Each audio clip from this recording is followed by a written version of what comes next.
The gospel has to be more Latin Americanized. That's the word he used. And that was a real issue, the theological dependency and the financial dependency that initially kept Latin Americans just repeating what they received, but not a lot of indigenous theology. The doctrine that we received, brought by the missionaries, we received in a closed package that we were not encouraged initially to even challenge that package. And it was a process that came later in the history of the church. This is Out of the Margins podcast. The podcast space, especially in the Christian world, is saturated by Western voices. But if we want a diversity of thought to face the future together, we need to step back and hear voices from out of the margins. Here, we will be offering insights from experiences and perspectives from the majority world. My name is Edgar. And I'm Simon. And on each episode, we will be bringing to you our conversations with pastors, leaders, and scholars from the majority world. This podcast is brought to you by Young Langham Australia.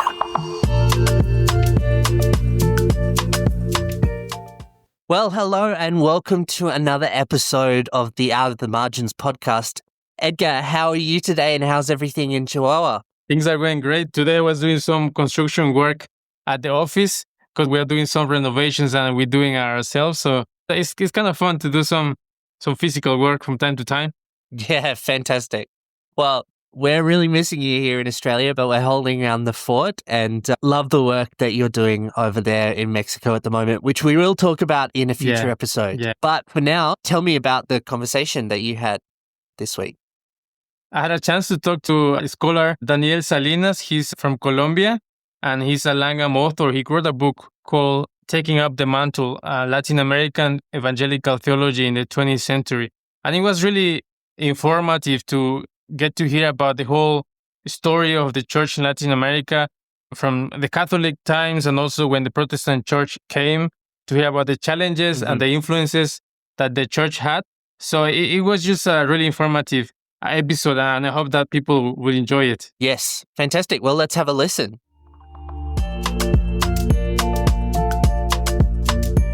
Thank you so much for joining us. No, thank you for the invitation. So can you tell us first a little bit about yourself so that people can know you a little bit? Sure. My name is Daniel Salinas. I'm originally from Bogota, Colombia. I've been serving with IFES in several countries in Latin America. And the last 10 years, I've been a full-time professor at the Biblical Seminary in Medellin, Colombia. I teach church history and Latin American theologies. I'm married to Gaina. We have 2 kids, and they are adults now, so we are living as empty nesters now. That's great. Can you share what is your favorite homemade dish from Colombia? Oh, why? There are several of them, but one of my favorite is what we call ajiaco. Ajiaco is a special soup, a thick soup that we eat in the mountains. I grew up on the mountains, and so in the central region of Colombia, we prepare that. It has a couple of varieties of potatoes, chicken, and a few other things that are available for the cuisine in Colombia. So that's one of my favorite dishes there. I think I had the ajiaco when I was living in Australia. I used to live with a Colombian friend, and I really enjoyed it, actually. To start with, before the Protestants came into the Latin American context, basically the Roman Catholic Church was the main religion, the main church in Latin America. Therefore, the influence that it had, it was huge. So, can you unpack how the evangelical church navigated this influence at the beginning? Yes, you're right. Medieval Catholicism, especially Spanish medieval Catholicism, was the version that came to what we call today Latin America. Then it became the religion of the land after the 15th century. And Spanish rule was really intentional about keeping Catholicism as the only religion available in the colonies. And they were not affected by the Reformation or Trent. And so medieval Catholicism came and became the religion of the land. And there were a few early attempts of Protestants to colonize some parts of the region, but really the stronghold of the Catholic Church was very, very severe to keep all other faiths out. It was not until the end of the 19th century when Spain was losing power and the other colonizers like England and other big European nations started to break through the Spanish control. And so at the end of the 19th century, the second half of the 19th century, that's when finally some evangelicals started to come to stay and to start reaching the Latin American population. There are earlier evangelical churches, especially Anglican churches and Presbyterian churches, that were available in some cities only for the expatriates or people from English-speaking nations, but not for the Latin Americans. So it was a very slow process. It was a very difficult process, a lot of persecution, a lot of opposition, a lot of what they call today misinformation. The Catholic Church was able to sell the idea that the evangelicals or the Protestants that were getting into Latin America were coming as spies and other things for the North American regime.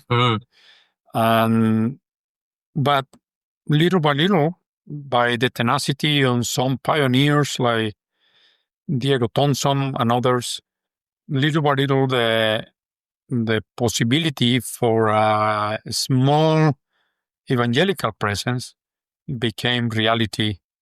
And in spite of many problems proposed by the Catholic Church, the Catholic hierarchy, not so much the church, but the hierarchy.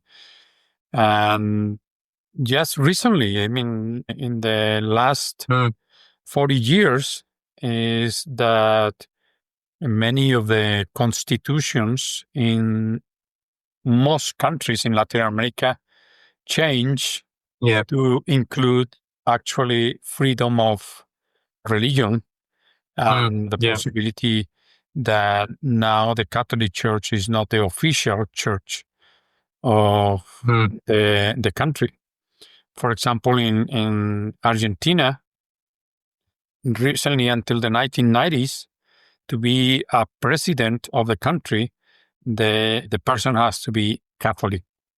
And so discrimination was normal, opposition was normal, and we even have a history in many places of martyrs.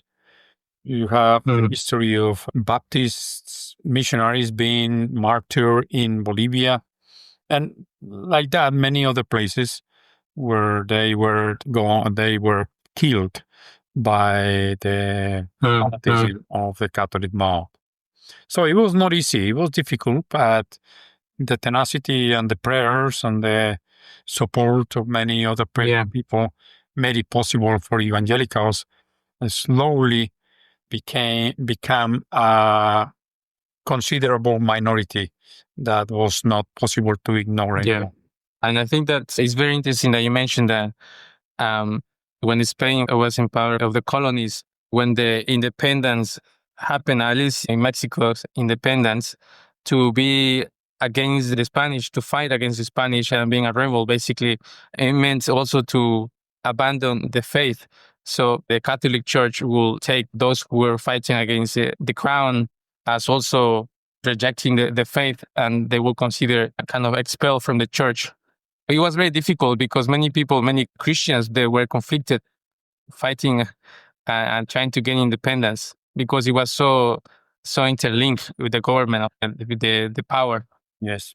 So after the Protestant church was established, that was also another a factor that the church had to deal with, right? To push back against the dependency on the West. Definitely, yeah, that was a big issue. As a latecomers in the region, well, we had the gospel brought to us by missionaries, and there were Presbyterian, Methodist, Baptist, and many other denominations. And each one of them came with their own tradition, their own form of government, their own theologies, and also dispensationalism was a big influence especially in Central America. And so that was initially not a lot of theological production from Latin America.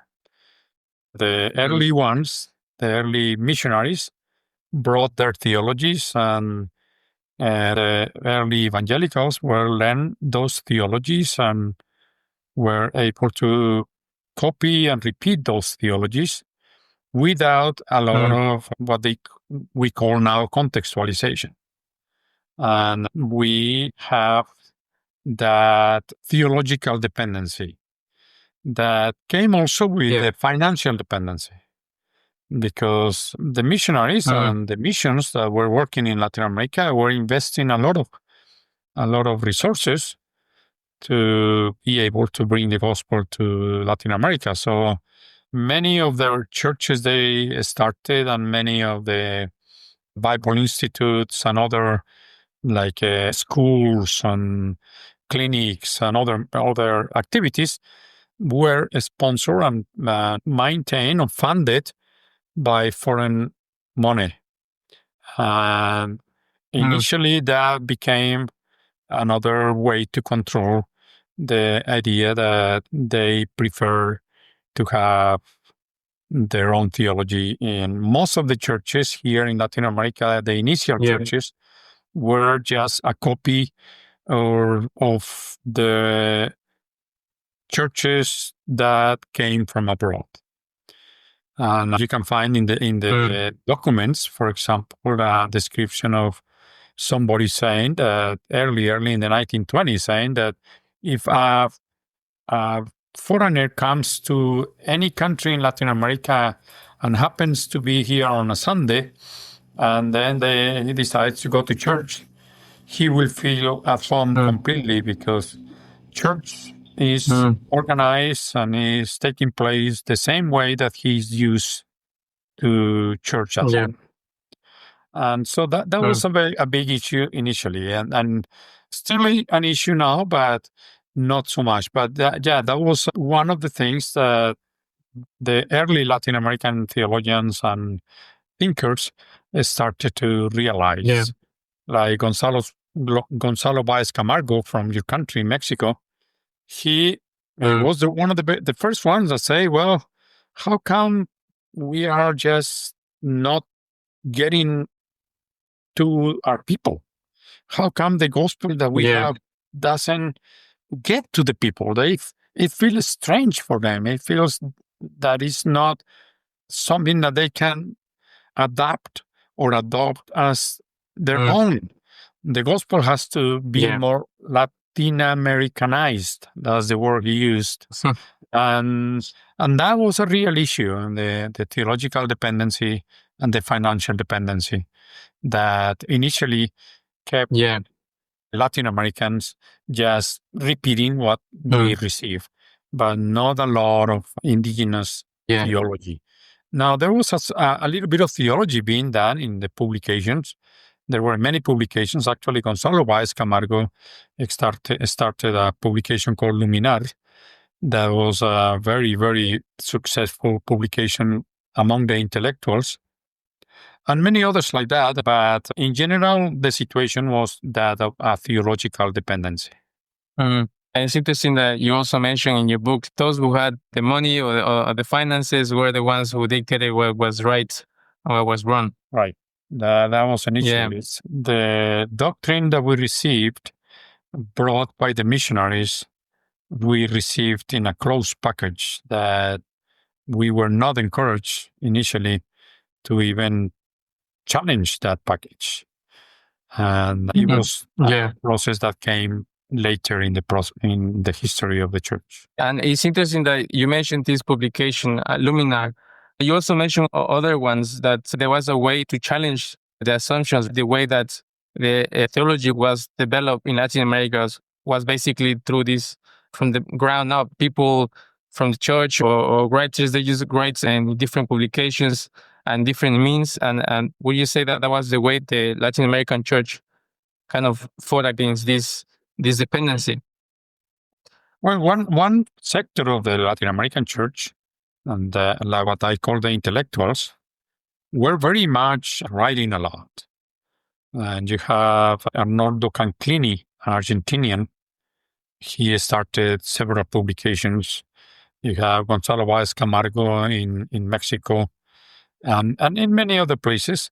And that sector was very much involved in doing or producing literature for Latin Americans.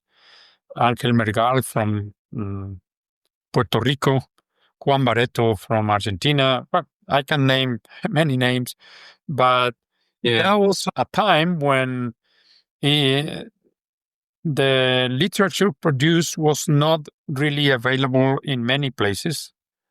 Most of the books that they produced were published by big publishers, but they stayed more local. And most of the churches and most of the seminaries did not get in touch with this literary production, except the early ones, like ICEDET in Argentina. There's a seminary that from the very beginning in the 1940s, they were able to receive most of the publications that were being done at that time. But the difficulty that evangelicals had at that time, like I say, is the fact that even though there was good production, it was not available and it was not accessible by the majority of the evangelicals. And you also mentioned another way that the Latin American church kind of got together was through conferences. The first evangelical conference in Latin America, CELA, when was it? Oh, CELA 1. CELA 1 was in 1949. But before that, there was the Panama Congress in 1916, followed by different conferences in other countries. So there were three. There was one in Panama. The second one was in Montevideo, and the third one was in Havana, Cuba. And they were organized by the CCLA, that's the Committee of Cooperation for Latin America, mostly by the Presbyterian Church in the United States. But there was a committee mostly of historical churches. But then CELA 1, after 30 years after the last Congress in Havana, and that Congress, the CELA is a conference, Conferencia Evangelical Latin America. Evangelical Conference in Latin America. That was the first one. And that one, yes, you're right. Some churches decided it was time to do an evaluation of how the things were going. And they convened this conference. It happened in Buenos Aires in 1949, and as I say, and they have good participation. That was in the mostly historical churches. And the significance of that one is evangelicals started to realize the importance of working together.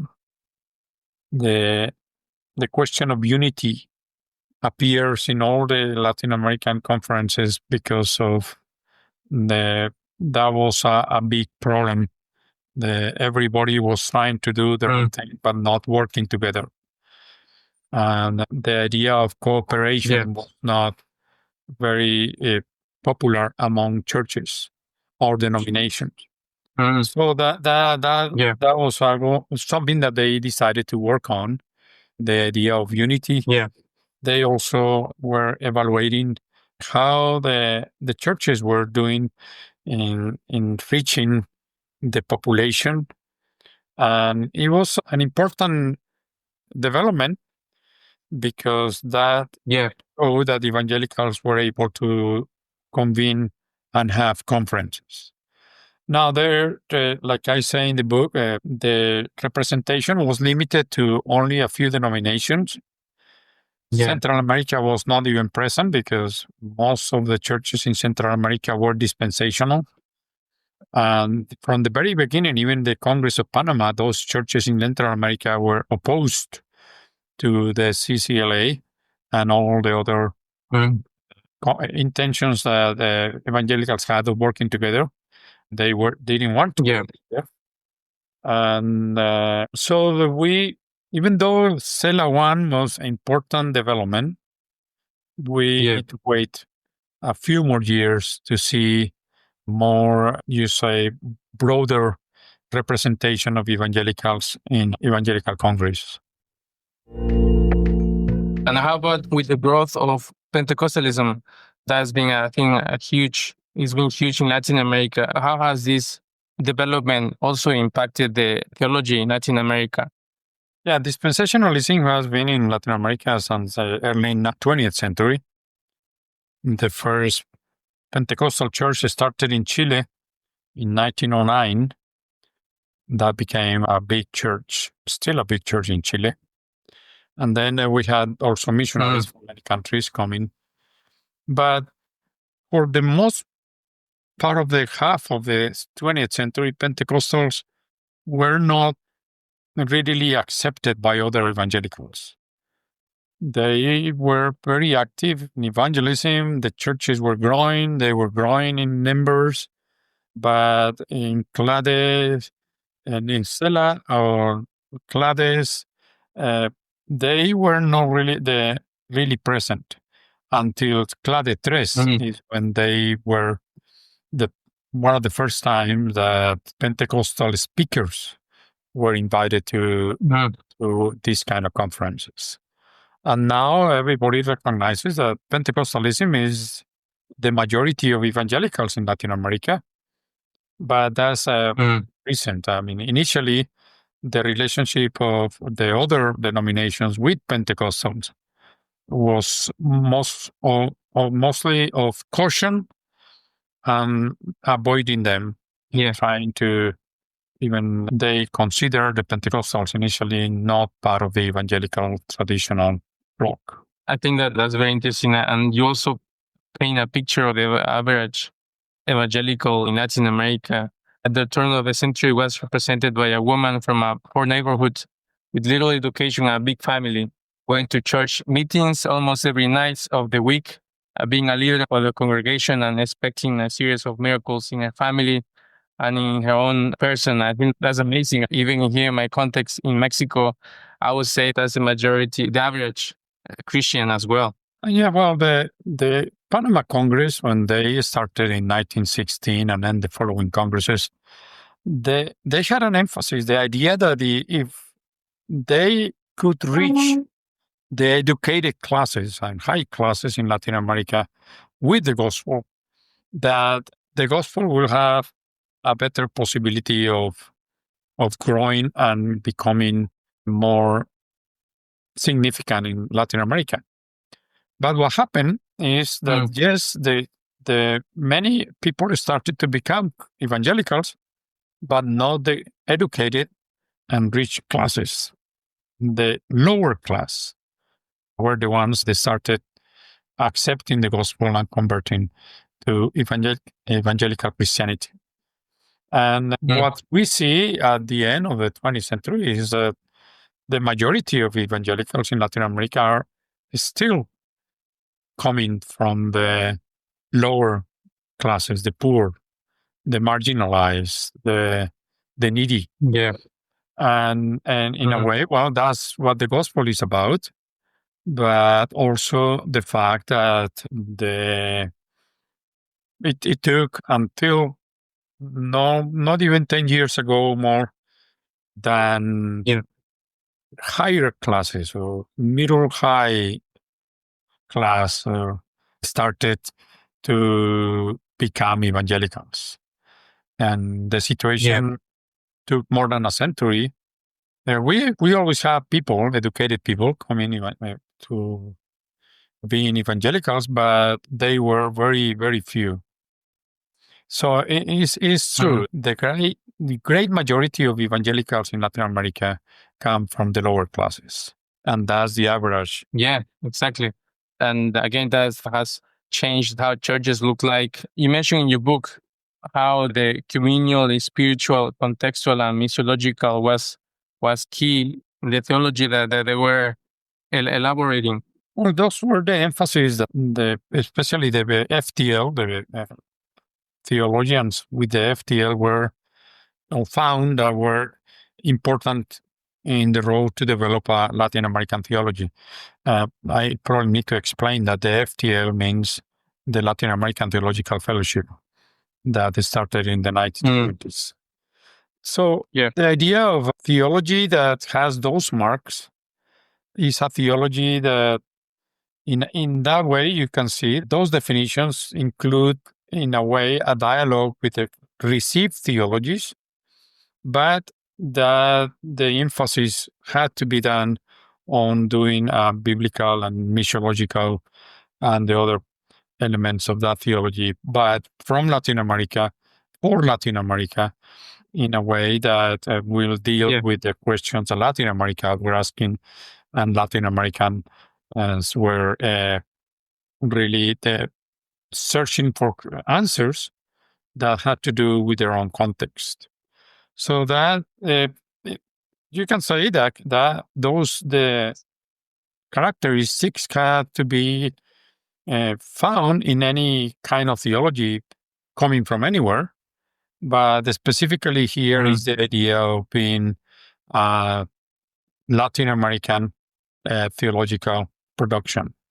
Now we have a good number of literature and that describes or presents all what has been done in Latin America about the production. And so we have a Latin American evangelical theology now that continues developing many areas. Now, out of that, the idea of misión integral or integral mission was the idea that was developed better, saying that all areas of human life or human existence are mission fields, should be considered as mission fields. And that means it's not just the church or the salvation of the soul, like they were used to say, but it's the salvation and the gospel reaching people in all their context. So the idea that we need to have the evangelical presence and the gospel present in literature, in politics, in arts, in education, in medicine, and everything. All areas of human life and existence have to do with how is a mission field for us as evangelicals. And that has been a very important development in the Latin American theology, or the idea that we are to take care of the person integrally. And so that helps, especially in a context of high poverty and a high corruption in the government, insecurity, and many other issues that our countries face. So we are using the Bible and understanding the Bible in a way that reaches to or help us to reach the person wherever they are, in their condition they are, independently of just interested in a spiritual factor, but a more integrated factor. Yeah. So that has been a very good development in the Latin American theology that at the end of the book I mentioned. Thank you for that. That's very interesting how that has been developing the theology in Latin America. But also, you mentioned before, that still is a challenge, especially nowadays. We live in a world with the access, everyone has access to everything through internet. And therefore, that makes it more difficult, I think, for a church in Latin America to have more contextualized, basically. And I think that continues to be a challenge. Not long ago, I walked through a church here in Mexico that it looked exactly as a church in Australia. The setting, the music, the preaching. Yeah, I could say that it was almost if I was back in Australia. So, except that everything was in Spanish.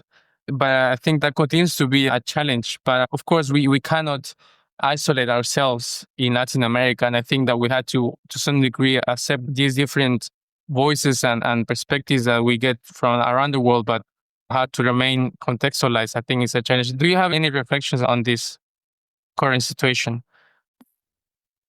Currently, we have the same issue. There are a lot of programs coming from outside, especially the US.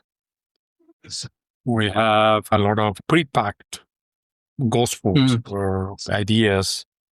And it's easy just to adopt one of them instead of doing the homework of producing your own theology and your own formats for your churches. Yeah. And so we have the same issue in spite of the fact that now we have more than 50 years of Latin American theological production. But we have to deal with that. We cannot isolate ourselves from the world. So we are in a conversation with these different trends that come from different fronts, with the idea that they know what Latin America needs. They know what we should be doing. They know the theology we should be proposing, and etc., etc. You probably are aware of that. There are many who come with those kind of ideas, and they have the solution and they have the answers to all the problems. And that's sometimes is very tempting because they come with a lot of money too. Yeah.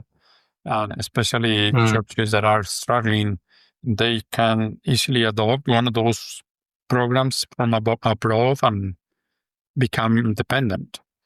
But there is also a lot of things happening, a lot of good things happening in a way that is encouraging. Like I mentioned, publication of books and literature by Latin Americans is growing. There is a good number of books being published by Kairos in Buenos Aires. Also, Puma in Peru is doing a lot of publications from evangelicals, Latin American evangelicals.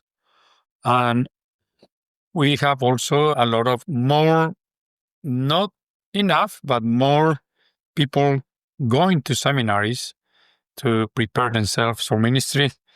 And so it's a slow process, but we have hope that things are changing for the better. Yeah.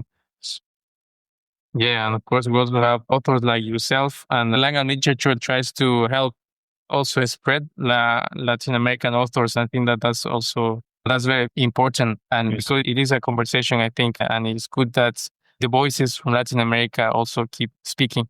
And any last reflections that you would like to share with our audience? Well, we appreciate Langham's help also. Langham has been helping, especially we have a good number of Langham scholars now who are working in different parts of Latin America. We have also a few books published by Langham. One of the last ones is The Good News from Latin America. That was a result of a conference that we had with some Langham scholars. And then, like I say, the final idea is that we have good things happening. More and more people are being aware of the need for a contextualized gospel. Misión Integral, our integral mission, is becoming more and more known by churches and pastors and other ministries. So we are still dealing with some issues, but we have hope that we are going on the right way. Thank you very much for the interview, and I hope that this will encourage people. Thank you so much, Daniel Salinas, for joining us. I think what's particularly important, and the thing that stood out to me most, is that the history of Latin American Christianity in general has been about outside influence. So, you've got the very strong influence of the Spanish Catholic tradition that's very wrapped up in colonialism. And then when the Protestant church starts to come in, it's treated with a lot of suspicion because of American influence, which is, completely reasonable. And so I think, it's a very strong theme of this podcast, but the key for the growth of the church in Latin America, especially the evangelical church, is contextualization, to have more and more indigenous voices within the conversation, to continue to have a focus on the gospel and the important things that we must believe as Christians, but to have that as a discussion that's distinctly Latin American in the global conversation. I think that's the way it seems that the Latin church will be able to continue on into the future, but it's also an exciting prospect to hear more and more Latin American voices speak into the global church as we continue to spread the love of the kingdom and Jesus throughout the world.